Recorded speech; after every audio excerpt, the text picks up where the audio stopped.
Mari kita baca bersama-sama di Wahyu pasal 9 ayat 13 sampai 21. Demikian firman Tuhan, sangkakala yang ke-6.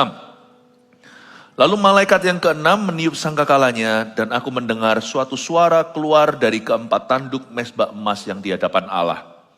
Dan berkata kepada malaikat yang ke-6 yang memegang sangkakala itu, lepaskanlah keempat malaikat yang terikat dekat sungai besar Efrat itu. Maka dilepaskanlah keempat malaikat yang telah disiapkan bagi jam dan hari, bulan dan tahun untuk membunuh sepertiga dari umat manusia. Dan jumlah tentara itu ialah 20.000 laksa pasukan berkuda. Aku mendengar jumlah mereka. Maka demikianlah aku melihat dalam penglihatan ini kuda-kuda dan orang-orang yang menungganginya. Mereka memakai baju zirah, merah api dan biru dan kuning belerang warnanya. Kepala kuda-kuda itu sama seperti kepala singa, dan dari mulutnya keluar api dan asap dan belerang. Oleh ketiga malapetaka ini dibunuh sepertiga dari umat manusia, yaitu oleh api dan asap dan belerang yang keluar dari mulutnya. Sebab kuasa kuda-kuda itu terdapat di dalam mulutnya dan di dalam ekornya. Sebab ekornya sama seperti ular, mereka berkepala dan dengan kepala mereka itu mereka mendatangkan kerusakan. Tapi manusia lain yang tidak mati oleh malapetaka itu tidak juga bertobat dari perbuatan tangan mereka. Mereka tidak berhenti menyembah roh-roh jahat dan berhala-berhala dari emas dan perak, dari tembaga, batu dan kayu yang tidak dapat melihat atau mendengar atau berjalan. Dan mereka tidak bertobat daripada pembunuhan, sihir, percabulan, dan pencurian.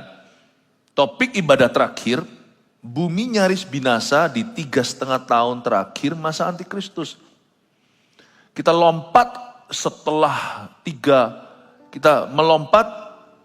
setelah pengangkatan gereja. Begini ceritanya. 7 tahun masa antikristus, dan di pasal 9 ayat 13 sampai 21 menceritakan sebuah kejadian di akhir pemerintahan sang antikristus itu. 7 tahun itu dipenggal jadi 2, 3,5 tahun pertama itu jaya-jayanya, 3,5 tahun terakhir itu ngeri-ngerinya. Ikut Tuhan kan selalu begitu.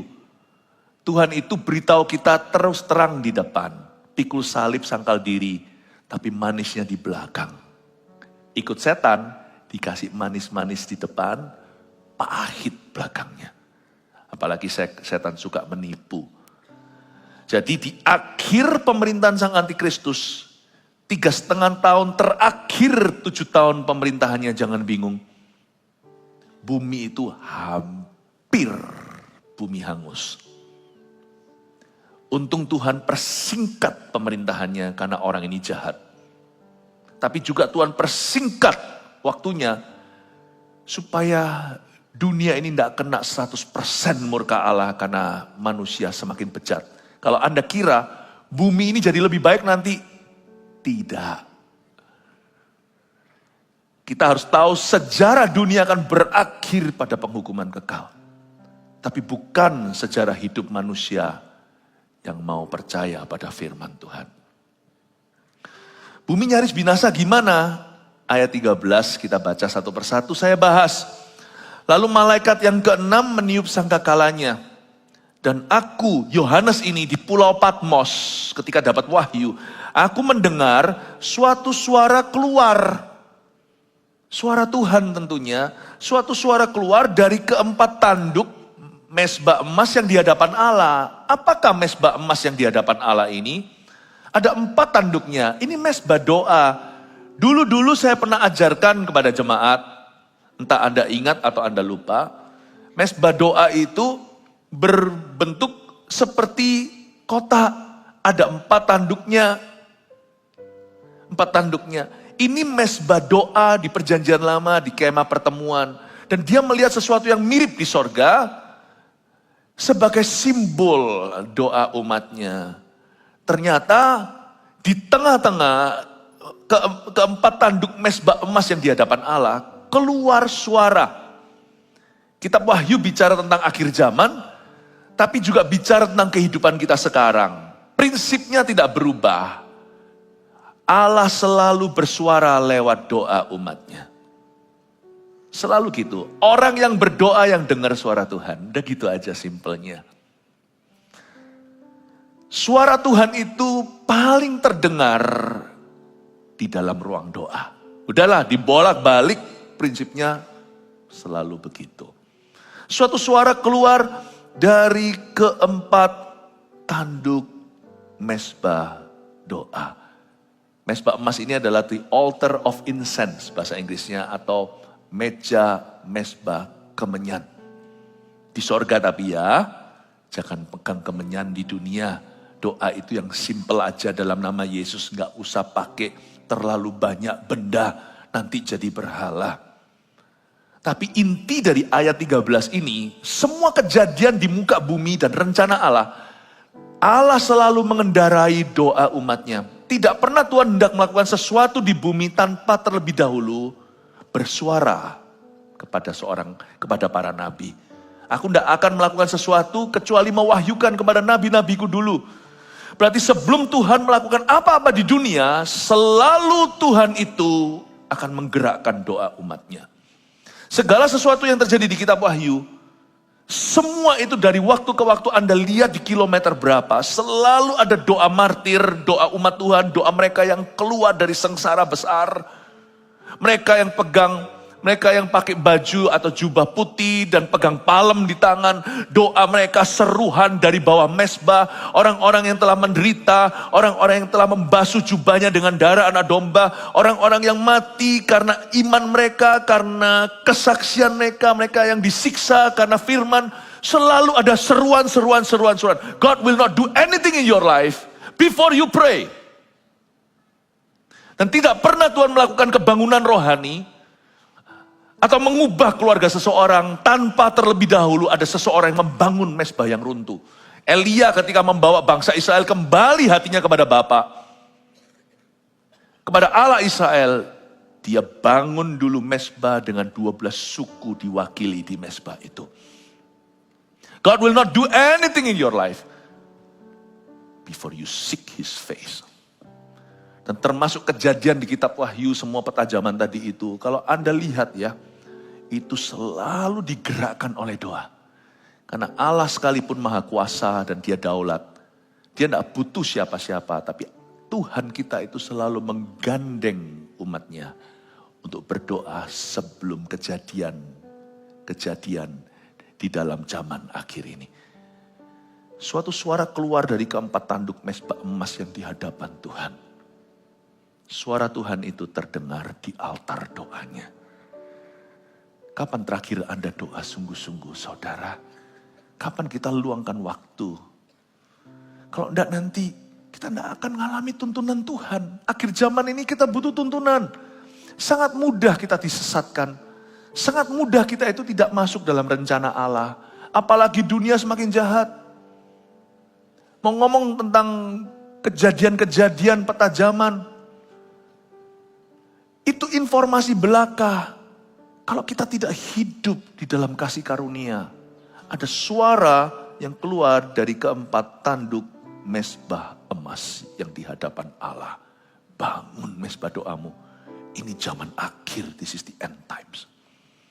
Supaya ketika kejadian-kejadian mulai dinyatakan, ketika dunia mulai mengalami ini dan itu, Anda ngerti rencana Allah karena Anda dengar-dengaran dengan Tuhan. Ayat 14. Dan berkata kepada malaikat yang keenam yang memegang sangkakala itu, ada suara yang keluar dari mezbah tanduk emas itu. Dan suaranya bilang begini, lepaskanlah keempat malaikat yang terikat dekat sungai besar Efrat itu. Maka dilepaskanlah keempat malaikat yang telah disiapkan bagi jam dan hari, bulan dan tahun, untuk membunuh sepertiga dari umat manusia. Ini semua kejadian di 3,5 tahun terakhir pemerintahan Sang Antikristus. Ternyata ada malaikat-malaikat yang terikat di 4 penjuru bumi, akan dilepaskan untuk membunuh sepertiga dari umat manusia. Jadi saya ambil kesimpulan dari ayat ini bahwa sebelum gereja diangkat ke sorga, masih ada gereja perjanjian baru di atas muka bumi. Sebelum event, sebelum sebuah kejadian, ada pengangkatan dan pertemuan dengan Tuhan di udara, masih setan-setan Tidak semua setan sudah dilepaskan. Jadi, there are some high-ranking demons are still bound. Di kebaktian sebelum ini saya jelaskan, peperangan rohani kita itu loh, sekarang itu masih tergolong biasa-biasa. Jangan mengeluh hidupmu berat atau apa. Sebab tidak ada pencobaan yang kau dan aku alami yang melebihi kekuatan kita. Alkitab berkali-kali memberikan kepada kita bocoran-bocoran halus. Bahwa ada banyak makhluk halus, ada banyak roh-roh jahat yang kuat. Beberapa setan-setan yang rankingnya tinggi, kita nggak usah tahu mereka siapa, berapa jumlahnya. Tapi dari ayat-ayat ini terlalu jelas dan lugas. Mereka diikat pada tempatnya, tidak dibiarkan berkeliaran di dunia. Tahukah bahwa kita belum menghadapi seluruh neraka? Tuhan jauhkan itu dari kita. Tidak semua peperangan harus kita lakukan. Tuhan hanya beri kita kemenangan. Kalau kita masih diizinkan ada peperangan rohani, itu belum seberapa. Jangan hindari salibmu. Salib itu kemuliaan. Kalau Anda harus taat dan menderita karenanya, itu peperangan rohanimu, jangan lari dari itu. Itu pun Anda tidak harus menghadapi setan-setan yang tidak perlu. Anda hanya harus menghadapi setan-setan yang diperlukan. Kalau Tuhan izinkan pencobaan dalam hidupmu, asal bukan kau cari-cari pencobaan itu, jangan tuntun dirimu pada pencobaan. Kalau di luar kontrol dan kendali kita menghadapi sesuatu, misalnya penderitaan atau persoalan. Kalau Tuhan izinkan, sparring partner itu, berarti itu baik untuk kita. Sekalipun mungkin waktu kita alami, kita mengeluh kok susah ya, kok berat ya. Tahukah Anda, tidak ada setan yang bisa menjamahmu, bahkan menggodamu. Kalau sampai diizinkan, sama seperti Yesus di padang gurun itu, kalau Bapa mengizinkan anak Allah digoda 40 hari, itu bukan supaya dia jatuh, tapi supaya dia menang jadi Mesias. Kalau Tuhan izinkan pencobaan datang pada kita, itu berarti Tuhan sudah kasih rem pada setan yang menggoda. Seperti Ayub pada waktu dia dicobai. Tuhan tahu pasti Ayub pasti berhasil mengalahkannya sekalipun melalui penderitaan yang luar biasa. Jangan pernah kita takut musuh bisa berbuat sesuatu. Whatever comes your way, God has selected. Apapun yang datang kepadamu hari ini, semua sudah diseleksi oleh Tuhan. Kalau Anda tanya, kenapa Tuhan izinkan? Ya saya tidak tahu jawabannya. Di Taman Eden waktu itu Adam dan Hawa pun diizinkan ketemu ular kok. Tapi Tuhan tidak pernah suruh mereka makan dari buah terlarang yang Tuhan jelas-jelas larang. Temptations are not to destroy you initially. Kalau dari sisi Tuhan, pencobaan itu untuk menguatkanmu. Selama kita di bumi, di sisi sini, kita bukan di sisi immortality atau masih di sisi mortalitas kita bisa mati. Mau tidak mau kita masih hidup tetanggaan dengan roh-roh jahat di udara. Kalau bukan karena Tuhan memelihara, Anda dan saya sudah disikat. Tapi kalau Tuhan izinkan kita masih mengalami sesuatu, trust me, mungkin kita tidak bisa mengerti dengan otak kita, but by faith dengan iman saya berkata, it's good for you and me. It's good for you and I. Semua yang terjadi di dalam hidupku, ajarku menyadari kau selalu sertaku. Beri hatiku selalu bersyukur padamu, karena rencanamu indah bagiku. Semua yang terjadi di dalam hidupku, ajarku menyadari kau selalu sertaku. Beri hatiku selalu bersyukur padamu, karena rencanamu indah bagiku. Kalau kita nge-gym, beban yang diberikan pada kita bukan supaya kita terluka, tapi supaya kita kuat, bangun muscle kita. Tuhan tahu beban berat pun, kalau Anda dengar suara Tuhan bukan suara iblis, apalagi suara hatimu sendiri, Anda akan bisa melihat rencana Allah di baliknya. Makanya kunci keberhasilan kita terletak pada mendengar suara Tuhan di tengah-tengah 4 tanduk mesbah doa kita. Kalau enggak, kita hanya bisa melihat bencana dunia, kita hanya panik, kita hanya mengalami panic attack.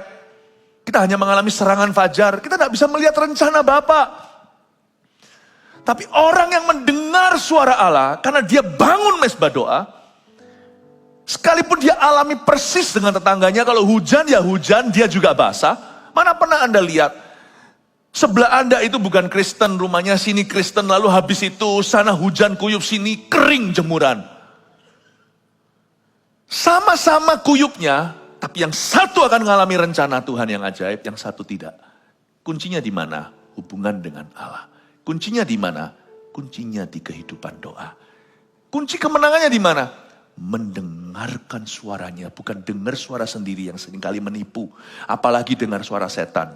Ketika Hawa dicobai, dia tidak mendengarkan suara Tuhan. Sekalipun dia pernah mendengar Tuhan bilang apa.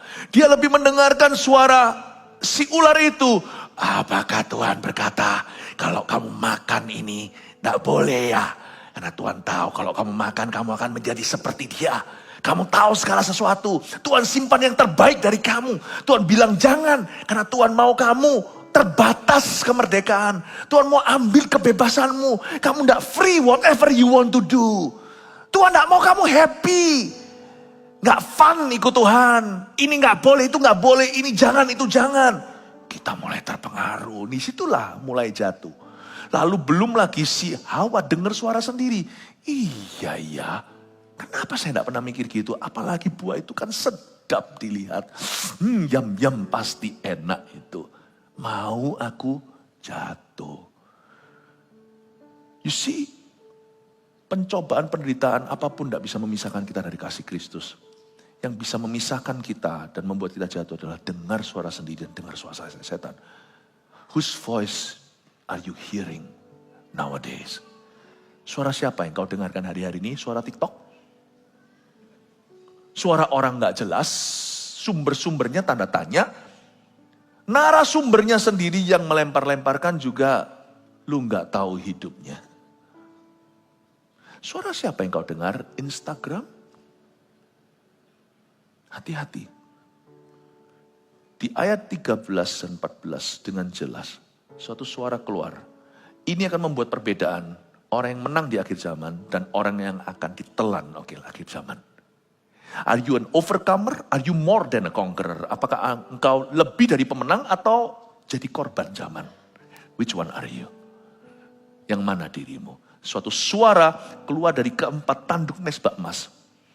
Dan suara Tuhan itu berkata pada malaikat yang keenam yang memegang sangkakala, lepaskan keempat malaikat yang terikat dekat sungai besar Efrat. Ada setan-setan yang ditahan.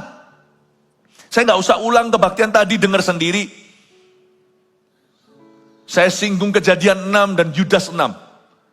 Saya buktikan dari the scriptures, dari ayat-ayat firman bahwa tidak semua roh jahat itu dilepas atas dunia. Tidak semua 100% malaikat jatuh. Hanya Tuhan yang tahu jumlah totalnya. Mereka itu tidak semua berkeliaran. Ada yang dirantai dengan belenggu abadi di alam kekelaman. Sampai penghakiman pada hari besar. You see, God limits demonic attacks in your life. Tuhan melimit, membatasi exposure kita pada alam roh yang salah. Bapak, Ibu, Saudara, jangan mengeluh pencobaanmu berat. Karena lewat firman kita tahu, ternyata tidak seberapa.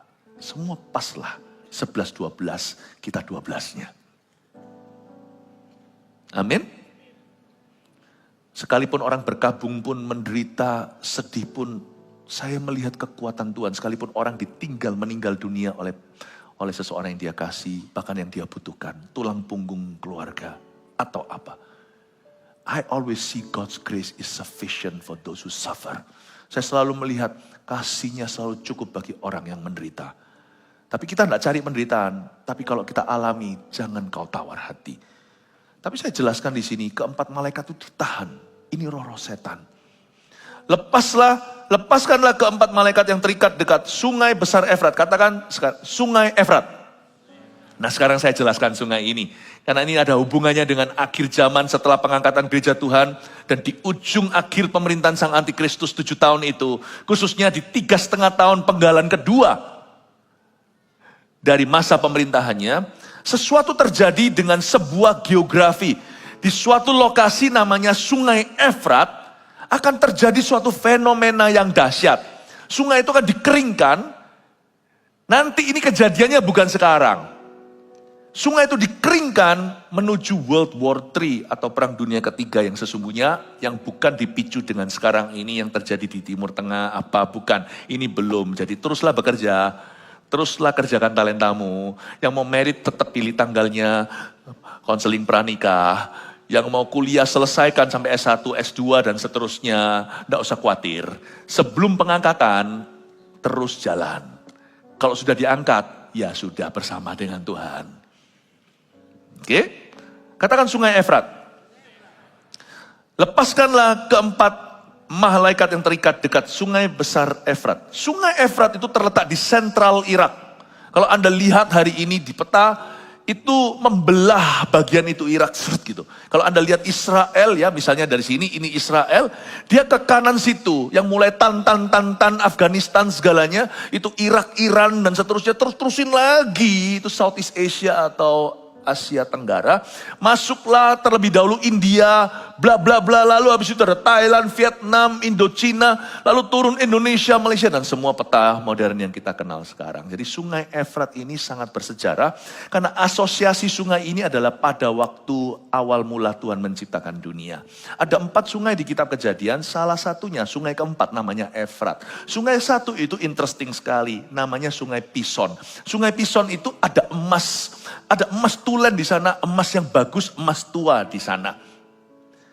Itu luar biasa. Dan Sungai Efrat keempat. Jadi, bahkan ahli teologi pun berasumsi, Taman Eden itu kemungkinan di daerah seputar Irak situ. Itu tempat yang sangat bersejarah. Monggo silahkan kalau mau beli tiket pesawat, cari Taman Eden di sana. Nggak akan ketemu sekarang, bekas perang. Saya nggak tahu apa yang terjadi dengan Taman Eden, jangan mendahului firman. Pokoknya it's gone lah. Semua tersembunyi, ada malaikat yang menutupnya. I don't know, mungkinkah di atas muka bumi ini ada secret places yang nggak bisa ditembus teknologi manusia karena ada malaikat yang menjaga. Dan itu juga nggak bisa ditemukan lewat Google Map Anda. Saya ngerti loh Google Map. Nggak bisa. Sungai Efrat itu tempat sungguhan tapi, dan dia selain berasosiasi dengan penciptaan dunia pada awal mulanya zaman Adam dan Hawa, apalagi Tower of Babel di daerah situ, yaitu Menara Babel, Babilonia, itu kan Irak-Iran sana, juga di sana. Selain itu, ini sungai sangat famous nanti di akhir zaman, setelah pengangkatan gereja Tuhan, masa antikristus itu, penghujung pemerintahannya sebelum Tuhan Yesus datang ke atas muka bumi dengan orang-orang kudusnya, terjadi perang Harmagedon yang dinubuatkan di kitab Wahyu, ya, di kitab Wahyu, Anda lihat Sungai Efrat sangat-sangat krusial dalam sejarah. Kenapa? Karena kalau Sungai Efrat tidak mengering, Harmagedon tidak bisa terjadi. Karena di Alkitab dijelaskan, di ayat 15 kita baca, maka dilepaskanlah keempat malaikat yang telah disiapkan bagi jam dan hari, bulan dan tahun untuk membunuh sepertiga dari umat manusia. Let's go, ayat 16. Dan jumlah tentara itu ialah 20.000 laksa pasukan berkuda. Aku mendengar jumlah mereka. Satu laksa di sini bukan makanan Singapura. Satu laksa itu 10.000. Jadi kalau 20.000 laksa itu 200 juta. Ya, makanya Saul Daud kan dibandingkan. Saul membunuh 1.000, Daud berlaksa-laksa. Saul bunuh 1.000, Daud puluhan ribu, saudara. Satu laksa itu 10.000, 20.000 laksa itu 200 juta. Kemungkinan ada 2 arti. Saya akan fair-fairan beritahu, mungkin kita bisa meleset di interpretasi. Yang pasti, ini bicara tentang jumlah roh jahat. Apakah itu figuratif atau harafiah? Apakah aslinya memang presisi 200 juta atau hanya menunjukkan kebesaran pasukan setan? Saya nggak ngomong kebesaran ini memuji kekuatan mereka. Kebesaran ini artinya begitu besar jumlahnya, begitu gede angkanya. 200 juta setan masih ditahan dari 4 penjuru bumi yang menahan 4 malaikat supaya tidak menghancurkan sebelum hari, bulan, tahun untuk membunuh sepertiga populasi dunia. Nggak main-main kalau populasi dunia itu 8,1 miliar sekarang, hitung sendiri sepertiga. Tapi sudah ada musibah yang telah memotong dan memangkas. Di zaman-zaman waktu mulai antikristus bangkit, maka ada seorang pengendara yang mengikuti, itu bicara tentang tanda zaman, yaitu maut yang duduk di situ, kuda hitam, lalu di belakangnya duduk kerajaan maut.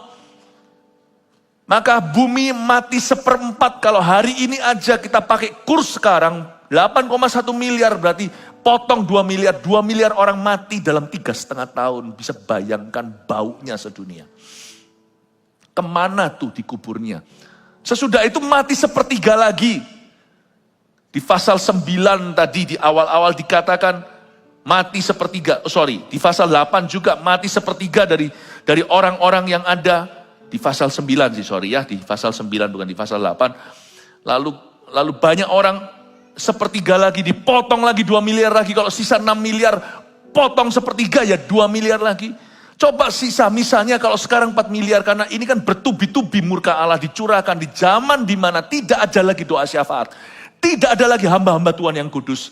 Tidak ada lagi umat Allah yang sungguh-sungguh hidupnya, umat Allah yang penuh Roh Kudus. Semua sudah diangkat. Coba bayangkan, siapa yang berdoa dan berdiri antara Allah dan manusia bersyafaat untuk dunia.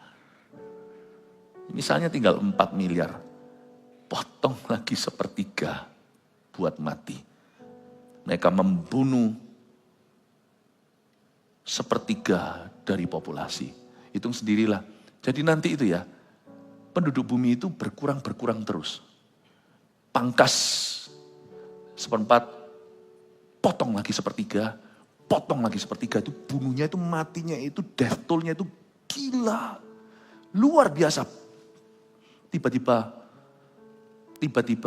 seperti dicop, seperti dipenggal segini, dipenggal populasi, mayat-mayat dan mayat-mayat terus.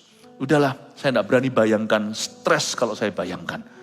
Dan jumlah tentara itu ialah 20.000 laksa pasukan berkuda.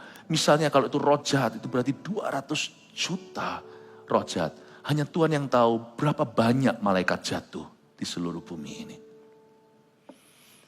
Yang dinubuatkan di perjanjian lama. Bintang yang jatuh dari langit Lucifer itu menyeret dengan ekornya si naga tua. 1/3 malaikat di sorga. Tepatnya 1/3 dari berapa? Nobody knows. How many angels are there di luar sana? Berapa malaikat di sorga? Tidak ada yang tahu. Jangan cari tahu. Selain yang diwahyukan Alkitab, tidak perlu penasaran. Malaikat yang diwahyukan Alkitab, ya cuman itu doang. Mikael, Gabriel, beberapa yang dituliskan di Yeskiel gak ada namanya, pokoknya kerub, serafim, udah. Yang diwahyu berkali-kali ada malaikat nanti yang tinggi, kalau Anda baca di wahyu-wahyu pasal-pasal tua. Nanti ada yang berdiri begitu besarnya, 1 kaki di lautan pun jadi dangkal. Saya gak tahu, gak ada, Alkitab gak sebut nama, jangan coba-coba. Hanya Tuhan yang tahu jumlah malaikat. Dan hanya Tuhan yang tahu jumlah setan. Tapi yang pasti, Alkitab menunjukkan the magnitude. Begitu nyatanya, dan begitu besarnya peperangan rohani. Dan jumlah tentara itu ialah 20.000 laksa pasukan berkuda. Aku mendengar jumlah mereka. Secara harafiah 200 juta setan dilepaskan atas dunia. Tahu enggak, sekarang ini kita hidup. Pencobaan kita biasa. Soal setan-setanan, kita di-courting 200 juta. Oh haleluya. Jangan mengeluh saudara. Tapi kalau ini juga berarti manusia pasukan beneran, maksudnya orang. 200 juta itu jumlah besar. Pesawat mana yang mau angkat tentara sebanyak itu? Kapal juga. Mau kapal vesselnya Amerika itu, kapal induk perang USA, mana bisa angkat 200 juta? Siapa punya tentara sebanyak itu?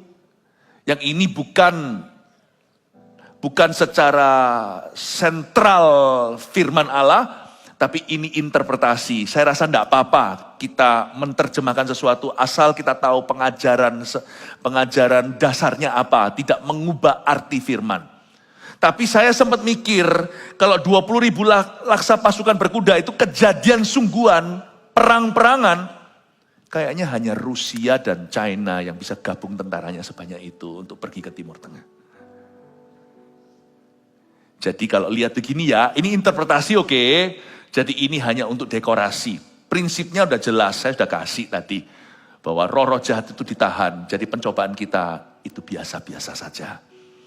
Dan juga berarti gereja Tuhan itu mengikat roh-roh jahat. Itu sungguhan. Dengan adanya kita belum berdoa aja.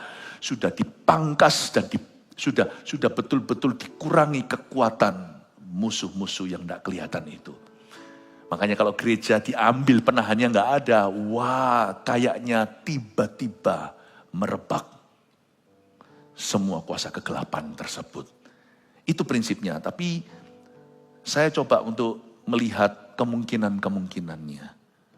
Berarti ada 200 juta tentara. Nggak heran dunia ini ke arah nanti sebelah utara. Anda tarik Israel itu naik, utara naik ke atas itu. That's Russia and China. Dan sungai Efrat kalau kering ya gampang nyebrang lah.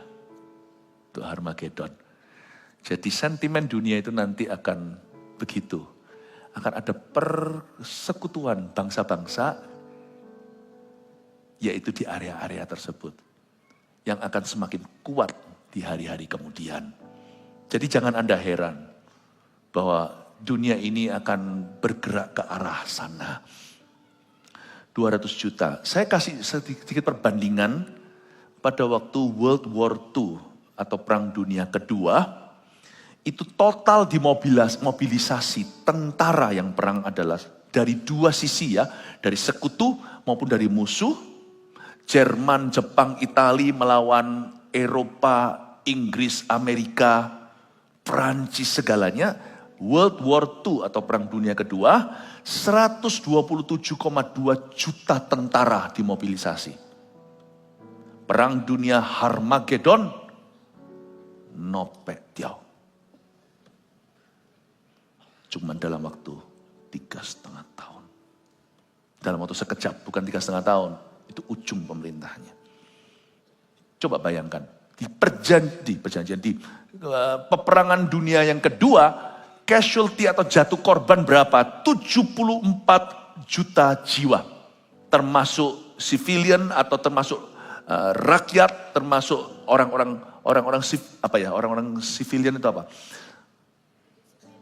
Ya, termasuk penduduk biasa dan termasuk militeri, termasuk tentara, 74 juta orang mati.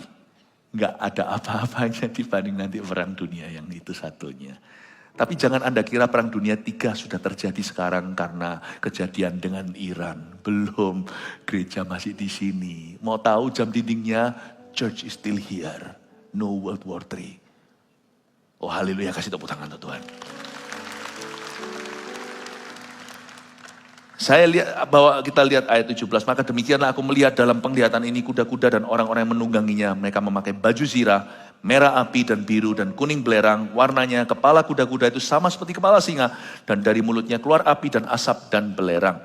Saya sudah tunjukkan prinsipnya yang itu tidak akan berubah dan tidak terpengaruh interpretasi. Saya juga memberikan kepada Anda tafsiran-tafsirannya supaya Anda punya imajinasi kira-kira dunia ini ke arah mana. Anda bisa lihatkan bahwa nanti perang yang sesungguhnya setelah gereja diangkat, World War II and World War I, perang dunia ke-1 dan ke-2 pucat dibandingkan dengannya. Sebelum perang aja yang mati sudah miliaran orang udah bunyinya.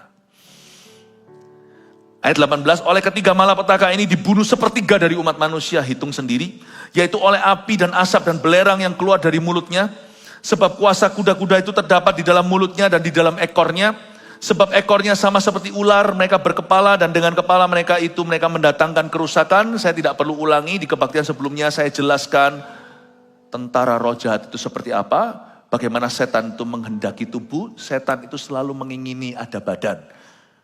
Tapi pokoknya intinya kalau setan sudah dilepaskan, lubang jurang maut itu anak kuncinya sudah dikasih Lucifer itu dibuka, asap itu membumbung tinggi sampai abu-abu tuh awan dan berubah menjadi belalang. Belalang itu bukan belalang hewan atau binatang, karena belalang itu ada rajanya namanya Apollyon, namanya Abaddon yang artinya torment, yang artinya menyiksa, yang artinya membunuh, itu setan. Ini bukan belalang, bukan manusia, bukan belalang yang merupakan hama, ini roh-roh jahat di udara. Waktu dilepaskan itu, dunia akan semakin parah. Kalau Anda kira dunia sekarang parah, belum apa-apa. Ini masih baby step-nya murtad.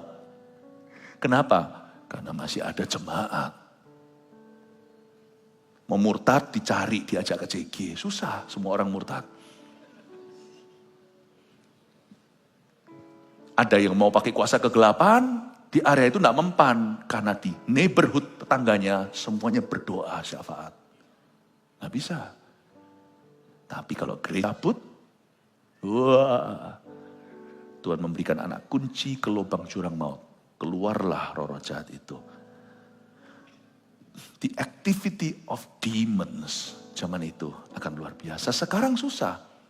Kita mau murtad total, kita mau sungguh-sungguh memberontak sama Tuhan, mau lari sejauh-jauhnya dari roh Allah. Di kantor kita ketemu seorang anak Tuhan. Diajak kita kenal Tuhan, ajak kita bertobat. Tapi nanti sudah gak ada orang-orang yang ditinggal itu semuanya adalah stok salah. Yang ditinggal itu semuanya yang suam-suam kuku, yang dimuntahkan oleh Tuhan. Yang ditinggal adalah orang-orang yang pura-pura. Yang ditinggal adalah orang fasik yang tahu kebenaran tapi tidak melakukan. Ayat 20, tetapi manusia lain yang tidak mati oleh malapetaka itu. Kejadian demi kejadian luar biasa. Kalau Anda dengarkan semua ibadah tadi, Anda akan tahu kejadian apa saja. Dari kebaktian 1 saya tunjukkan ada kuda ini, kuda warna ini, kuda warna itu. Ada krisis ekonomi, ada berbagai macam-macam. Di salah satu ibadah yang tadi orang juga akan krisis air bersih. Tahukah Anda? Itu ditulis di Alkitab, Apintus namanya. Ketika ada wabah, ketika ada musibah terjadi pada sungai dan mata air. Saya sampai bercanda kalau mandi jangan lama-lama. Itu gak usah ketakutan, karena gak akan terjadi di zaman kita. Tapi itu pun mengajari kita, saya untuk bisa eman-eman dan untuk bisa sayang dengan namanya sumber daya yang sekarang dengan free dan murah kita bisa dapatkan. Jangan remehkan berkat Allah. Tapi manusia lain yang tidak mati oleh malapetaka itu masih tersisa. Mau dipenggal-penggal miliaran, penduduk dunia ini masih banyak. Tapi manusia lain, coba perhatikan, yang tidak mati oleh malapetaka itu, yang sudah bertubi-tubi bencana terjadi di hukuman Allah, belum lagi perang, belum lagi sakit penyakit, tidak juga bertobat dari perbuatan tangan mereka. Ampun enggak? Mereka tidak berhenti menyembah roh-roh jahat dan berhala-berhala dari emas dan perak. Kadang-kadang bukan dari emas dan perak berhala mereka. Kadang-kadang berhala mereka ya emas dan perak itu sendiri.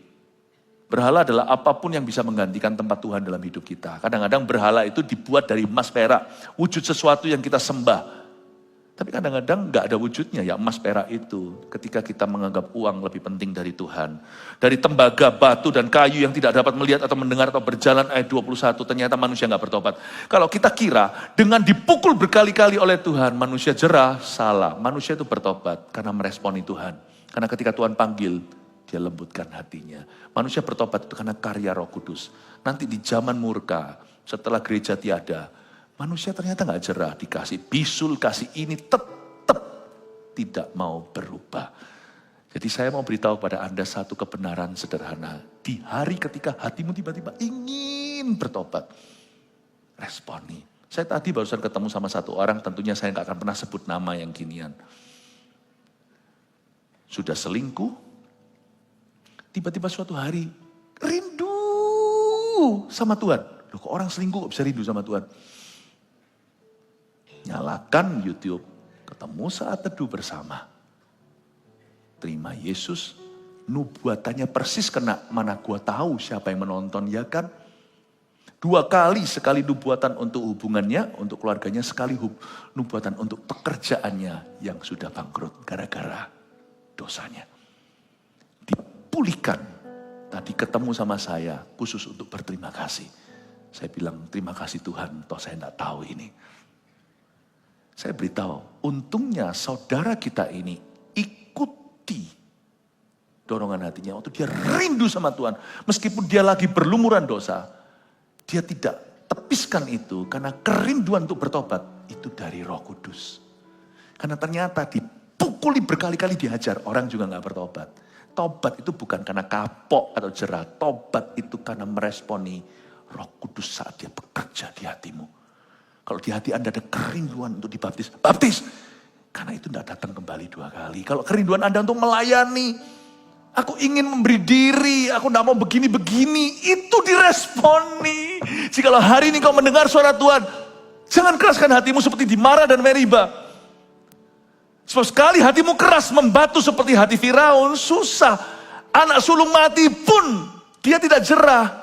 Seluruh Mesir sudah hancur pun dia tetap mengeraskan hatinya. Let me tell you something. Manusia tidak bertobat hanya karena diajar Allah.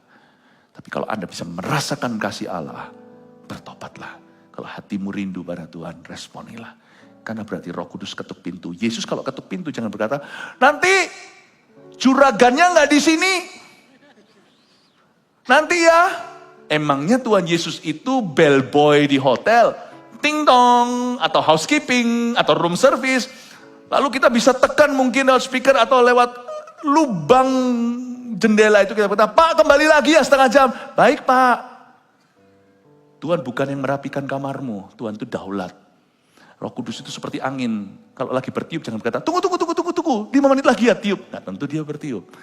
Jikalau hari ini kau mendengar suara Tuhan, jangan keraskan hatimu. Orang yang bisa tobat itu Roh Kudus. Cuma Roh Kudus gak paksa. Tidak ada orang yang tiba-tiba kesurupan terus bertobat. Dipaksa Tuhan untuk bertobat. Dipaksa untuk baptis, dipaksa untuk melayani, dipaksa untuk bercegi, dipaksa untuk... No. Itu kerjasama. Ketika dia lembutkan hatimu, cepat lari. Karena tidak ada garansi. Come back in 5 minutes, kembali 5 menit lagi. Nah tentu. Yesus mengetuk pintu di kitab Wahyu 20-an. Yesus ngetuk pintu. Nggak tentu 5 menit lagi dia mengetuk lagi. Bukan berarti Tuhan itu jual mahal, bukan. Tapi Anda tidak boleh mencobai Tuhan. Tapi manusia lain yang tidak mati oleh malapetaka itu tidak juga bertobat dari perbuatan tangan mereka. Mereka tidak berhenti menyembah roh jahat. Ayat 21, dan mereka tidak bertobat. Diulangi lagi, dan mereka tidak bertobat. Daripada ada 4 dosa dunia yang utama, saya jabarkan singkat. Mereka tidak bertobat daripada pembunuhan, sihir, percabulan, dan pencurian. Pretty much this sums up the sins of the world. Ini sudah menjadi summary atau menjadi rangkuman dosa utama di bumi. Pembunuhan. Pembunuhan itu tidak tentu dor atau jerot. Nggak semua orang berani lihat darah. Tapi pembunuhan itu adalah dosa yang semua orang kerap kali lakukan. Pembunuhan karakter juga. Zaman ini loh, zaman yang jahat. Manusia itu rela mengorbankan sesamanya demi konten. Coba bayangkan. Dunia itu egois. Pembunuhan itu selalu mementingkan dirinya. Dan tidak menghargai nyawa atau menghargai kehidupan orang lain. Mereka tidak bertobat daripada pembunuhan. Lalu ada kata sihir. Sihir di sini dalam bahasa Inggrisnya sorcery. Tapi yang anehnya dalam bahasa Yunani sihir itu artinya bukan hanya sorcery, tapi juga apothecary. Yang orang tidak ngerti sihir di sini kiranya itu okultisme saja. Iya, tapi zaman dulu sihir yang dilakukan oleh bangsa Israel sebanyak mereka menggunakan ramu-ramuan. Jadi ini juga berbicara tentang drugs. Jadi dosa dunia kan begini, pembunuhan karakter termasuk, lalu sorcery and drugs, yaitu narkoba, penggunaan substance atau barang terlarang, percabulan sexual immoralities atau dosa-dosa seks yang semakin membingungkan di bumi ini. Yang keempat, pencurian di situ adalah korupsi.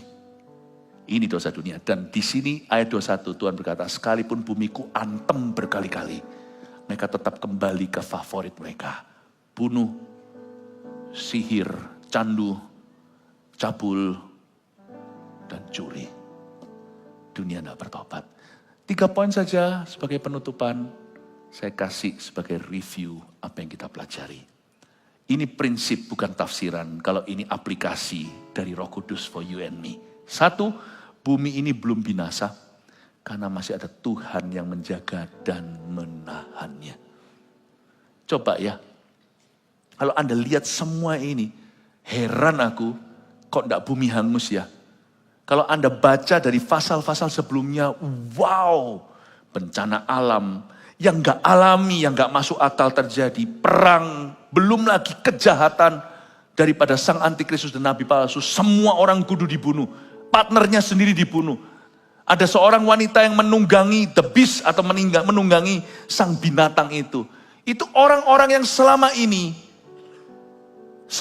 mengendalikan dia aja dia dikanibal. Maka binatang itu nanti akan memakan wanita itu. Dengan kata lain, sang antikristus ini lebih jahat dari Hitler dan semua diktator yang pernah ada di dunia. Anda kalau baca cerita diktator A, diktator B. Misalnya dulu di Rusia, sejarah gelap mereka. Siapa aja dibunuh, dor, kerabat pun dibunuh karena dia takut kudeta. Ini orang semua dikumpulin, gak ada segininya sang antikristus. Berapa orang akan mati di tangannya. Musibah ini itu, kok gak punah ya manusia ya. Dari sini saya tahu bumi ini belum binasa. Bukan hanya karena manusia atau bencana alamnya. Kalau bumi ini diserahkan ke setan, binasa semalam. Tuhan tahan di 4 penjuru itu sampai pengangkatan. Itu pun setelah itu dilepaskan pun 1/3, 2/3 diluputkan. 1/3 mati, 2/3 diluputkan. 1/4, 3/4 ditahan sama Tuhan. Dari sini saya tahu bahwa bumi ini belum mati-mati, belum hangus-hangus, belum bumi hangus, belum binasa. Karena masih ada Tuhan yang mereka siksa. Yang dikit-dikit sekarang kalau kesandung, Jesus. Ala Hollywood itu. They don't realize it's the same Jesus they crucified that's protecting them. Mereka tidak tahu bahwa Yesus yang sama yang mereka salibkan itu, nama itu yang menahan murka. Doa Yesus di kayu salib itu masih berlaku hari ini di dunia modern ini. Bapa, ampuni mereka. Karena mereka tidak tahu apa yang mereka perbuat. Yesus yang mereka cemoohkan, yang jadikan sumpah serapaan. Jadikan maki-makian itu yang sekarang masih melindungi the very dear life in their body. Yang masih melindungi nyawa yang dikandung dalam raga mereka. Termasuk orang-orang yang menghujat, termasuk mereka yang di gereja setan lah apalah. Mereka nggak tahu itu kalau bukan Tuhan. Setan yang mereka sembah sudah makan mereka. Kau kira setan itu majikan yang baik seperti Yesus? Setan itu, kalau kau jadikan bawahan, suruh ini pesugihan, dia akan senjata makan Tuhan. Kalau kau jadikan dia Tuhan, dia akan menjadi Tuhan yang memperbudakmu, lalu menjualmu ke Mesir dan membunuhmu. Orang-orang yang menyembah setan pun tidak tahu. Kalau sungguhan bukan Tuhan yang menahan, pemuja-pemuja setan nggak dibunuh oleh setan yang mereka puja. Mereka masih bernafas meskipun menghujat Tuhan, masih punya kesempatan untuk dengar Injil meskipun mentertawakan dan menghina Injil dan menyerangnya. Mereka tidak ngerti, mereka bisa hari ini bernyawa itu masih karena Tuhan. Karena Tuhan. Bumi ini tidak binasa. Karena Tuhan. Orang yang sekarang bisa sembarangan, lalu kita narkoba, lalu habis itu dugem dan sebagainya. Seolah-olah tidak apa-apa. Dan masih ketawa-ketawa, mereka nggak sadar. Tuhan yang masih nahan mereka itu hidup sampai hari ini. Kalau enggak setan sudah pasti menuntut nyawa, sebab upah dosa ialah maut. Kalau setan bisa bawa Anda sekarang langsung binasa, dia akan bawa tidak tunggu besok. Orang baik, orang jahat, bisa hari ini bernyawa untuk terus berkesempatan kenal Tuhan. Itu Tuhan yang menahan. Bumi ini belum binasa karena masih ada Tuhan yang menjaganya dan menahannya. 2, masa susah dan hukuman Allah tidak otomatis membuat jera orang berdosa. Karena itu kalau Anda digerakkan oleh Roh Kudus, jangan kau tangguhkan esok hari. 3, pertobatan sejati adalah karya Roh Kudus dan harus diresponi segera dengan segenap hati. Pelajaran simpel saja di penghujung kitab Wahyu hari ini. Ada 3 poin yang sederhana Anda bisa bawa. Munculkan ketiga-tiganya, oh sudah. Ambil foto Anda, 1, 2, 3, jepret langsung. Gak usah tunggu besok. Amin. Bumi belum binasa karena ada Tuhan. Masa susah tidak otomatis membuat orang jerah. Roh Kuduslah yang membuat orang bertobat. Responi dia. Mulai hari ini, jalan dengan Roh Kudus, dengar-dengaran dengan Roh Kudus. Sebab dia selalu menuntun kita di jalan yang benar oleh karena nama Yesus. Kasih tepuk tangan untuk Roh Kudus. Mari kita semua bangkit berdiri. Thank you Jesus.